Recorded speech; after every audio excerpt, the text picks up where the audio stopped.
Now, a former school water polo coach has pleaded guilty to 144 charges, including rape, sexual assault, attempted murder, showing pornography to minors, and sexual grooming.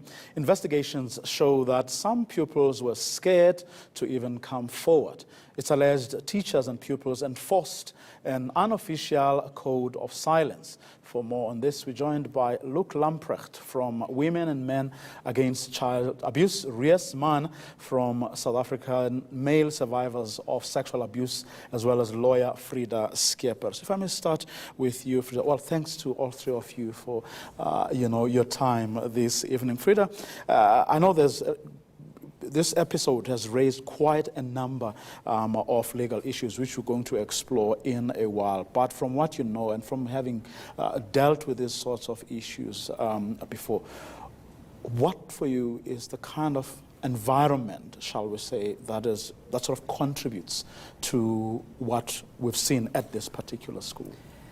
I would start by saying that the code of silence at the school, which we during our investigations found, and it was also found by the MEC's second attorney, which he appointed.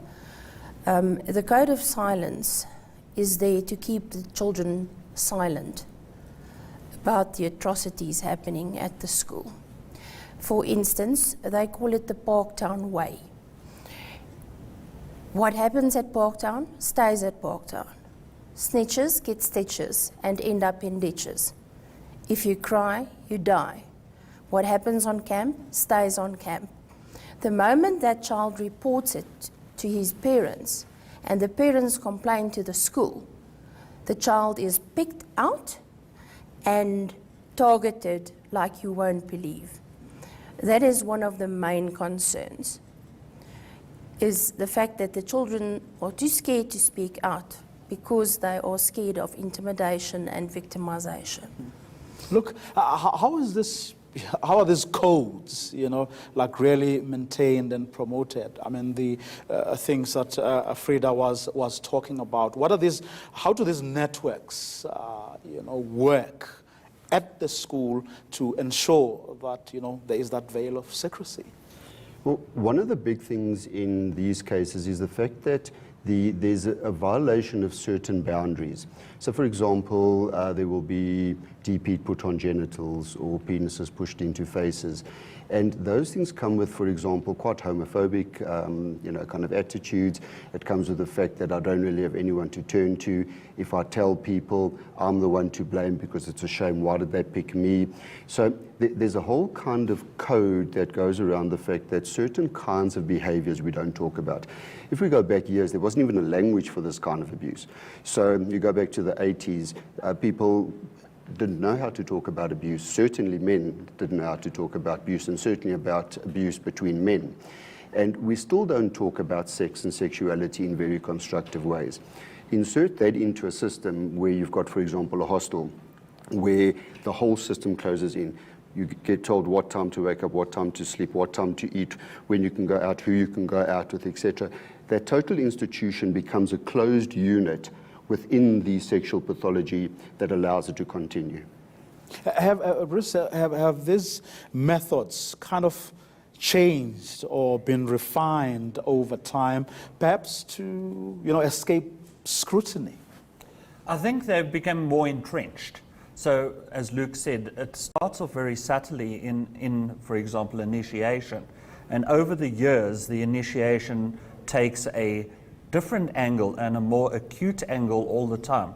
So over a period of time, it is changed drastically. Like Luke said, putting deep heat onto a person's testicles. Because of the silence, you do not know as a pupil at a school what the people before you experienced, because it's never discussed. So there's opportunity for people who would like to take advantage of the situation to be able to move and shift the dynamics to become more and more sexual over a period of time. Are there legal provisions, Frieda, to take care of this situation as the law stands? Obviously, the first one and the most important one is the Constitution of South Africa, and more specifically, there is a section in the Bill of Rights protecting the rights of children, protecting them to be in a safe environment, not to be violated, not to be sexually abused, basically. It includes everything. Then we also have the Schools Act. We've got hundreds of acts covering the rights of children, and we also have case law. But whose job is it? Whose job is it to make sure that that Constitution, that Bill of Rights, is in fact a living document, and schools are not only aware of the provisions, but actually live by those laws? Definitely the government through the Department of Education. Is it doing what it's supposed to do? I don't think so, no. I believe not. Is that your sense also? Look, I think that there's two primary issues. You must remember the power of abuse lies in the secret, and the abuse has a whole set of meaning to people. So Section 54 of the Sexual Offences Act is extremely clear. Anybody who knows a child has been sexually abused must report it immediately to the police. Failure to do that is a crime. But because of the things you've mentioned, people don't come forward. Well, I think there's a second. That's true, and I think there's a second layer to that. When you've got a set of old boys rotating in from school into the hostels, into the school, there's a sense where what is normal outside is not normal inside anymore. So there's a blurring of normality. So even the adults who are charged with reporting the cases don't report them to the police because it's an internal self-sealing structure, as I mentioned earlier. So those people have actually committed a crime because they haven't reported. There's a crime being committed against the children, and you've got an accused person who's quite clearly sexually predatory and pathological and so on, inserted into a system where the people don't disclose because the people above aren't going to tell because they didn't before. Now, you have these adults, right, who are part of the system, and I'm including here teachers. I'm parking for a second, like, the boys and I suppose the girls were part of it all. There are these people, like we had the water polo coach. What are the schools obliged, or what can, maybe that's what I should, let me not be legalistic perhaps about it.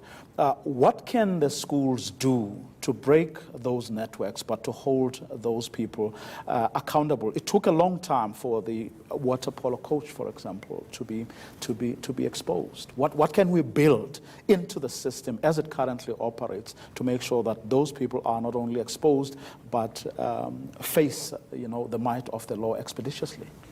I think let's go back a few steps and say, with the parents.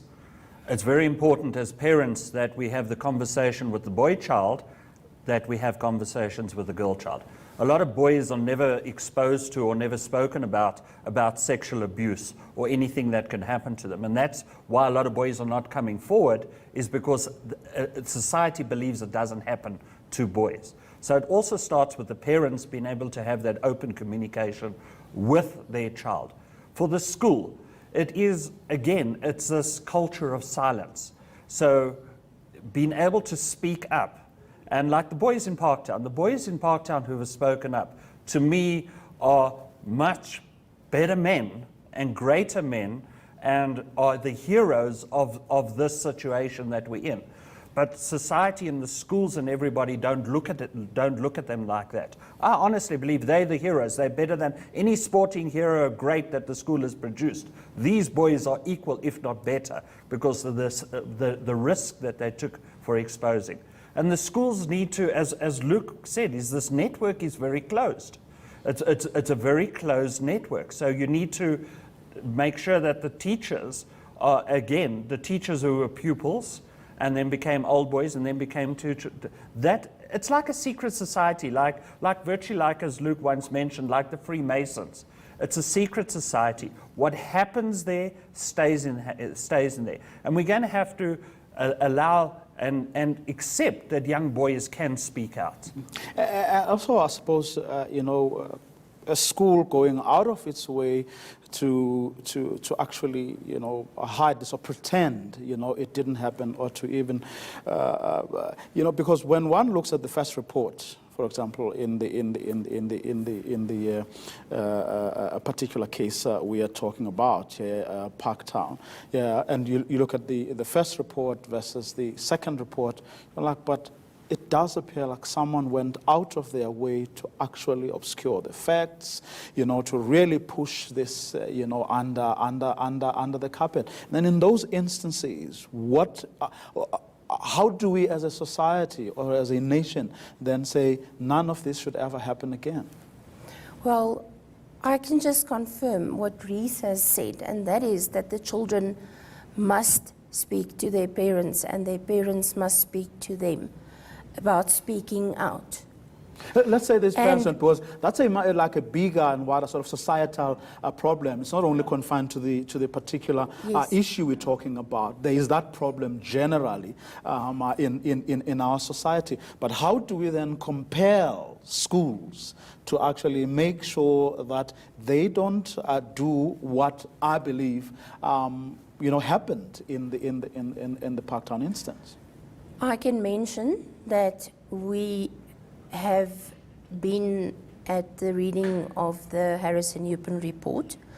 We will be keeping a very close eye on what the Gauteng Department of Education is going to do about the findings in that report. And I think ultimately the only way to stop this is via the courts. I agree with you that with the first report, things were just swept under the carpet. Who the perpetrators are, we don't know. And they are protected by their colleagues. Politicians always, or often disappoint us, and the law can't really take care of everything that needs to be done. What do we do? Look, I think one of the big things we need to be thinking about is that, and it happens a lot, it happens in conversations about gender, conversations about race, that if you change something and somebody gets empowered, doesn't mean the person who's not been empowered has been disempowered. So in other words, if we take something away from the traditions of Parktown in order to undo the secrecy, doesn't mean we take the pride of the great rugby and the pride of the great sporting. We're not trying to take something away from Parktown in terms of its tradition of academia and so on, which the MEC mentions all the time. It's one of the best performing schools. So we don't want to say because this exists, it's a binary argument that if we take this away, the whole of Parktown collapses, because it's not a good argument to say. So what I do think we do is we need to name the things that need to change. We come from a history, and we've had a lot of it, the Lost Boys of Bird Island and the Van Nooyen case that's coming out now. We've had a lot of things in the past that weren't good. We changed them, and we changed them for the better to protect the rights of people. We didn't remove something from somebody by empowering other people. And I think that's the binary nature of the discussion that these schools are having at the moment. We'll lose our tradition. That is not what we're saying. We're saying that certain elements of the tradition allow for offenders to insert themselves and allow for the pathology to flourish, not just exist, but to flourish. We want that removed. Your proud sporting tradition and all of that needs to be looked at in terms of what kind of social deviance does it actually encourage that leads to the abuse, and we need to remove those parts, not your rugby performance or your academic performance. And that's the hard conversation I think we need to have. Mm-hmm. Rees, if we acknowledge that the things you said need to be done, or society has to do, parents in particular have to do, is what they have to do, but then we recognize that that is not happening as we speak. What can we do? What are the sort of things that we can do to begin, to whether you call it conscientize or, even if it's to nudge people to actually do the right things that will help them, their children, everybody? I think education is important, and education of parents, education of the school itself, governing bodies, as well as the pupils. Letting them all know what their rights are, letting them all know what the risks are as a young boy of being sexually abused. A lot of parents, for example, have no knowledge about the grooming process and how the grooming process happens over a long period of time. How they also sucked into the grooming, because with a lot of boys, with most boys, the abuser is known to the child. The abuse is known to society, and the abuse is respected by the parents. So we need to start looking at an education. The schools themselves need to be able to having the conversations with parents and opening up, again, that closed community where they're not telling the parents and the teachers about what the law is and what the law entails. 5 years ago, we ran a conference, and we invited every single boys' school in this province. We had 100 attendees at our conference. Not one school sent a representative to a conference on male sexual abuse of males. Not one of them did. So to a certain thing, all schools over there, and we've been talking about Parktown, all schools have had this, and it is happening in their schools. Because it hasn't come out in the media, because somebody hasn't spoken out, does not mean that it's not happening. I think if they really think, any of the boys' schools think this is not happening, they've got their heads in the sand. So we need to create the environment in the school and at home where parents can speak out. But it's also, as you said, in society itself. We need to acknowledge that the figures we use is 1 in 6 males are sexually abused and 1 in 3 females. The latest study in the University of Cape Town has actually put it at 1 in 3, both males and females. That's a South African study. So we need to accept the reality. We need to also take away the myths.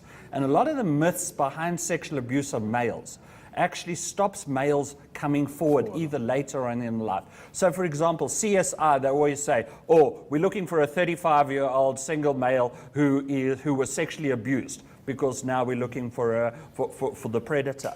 It's not so.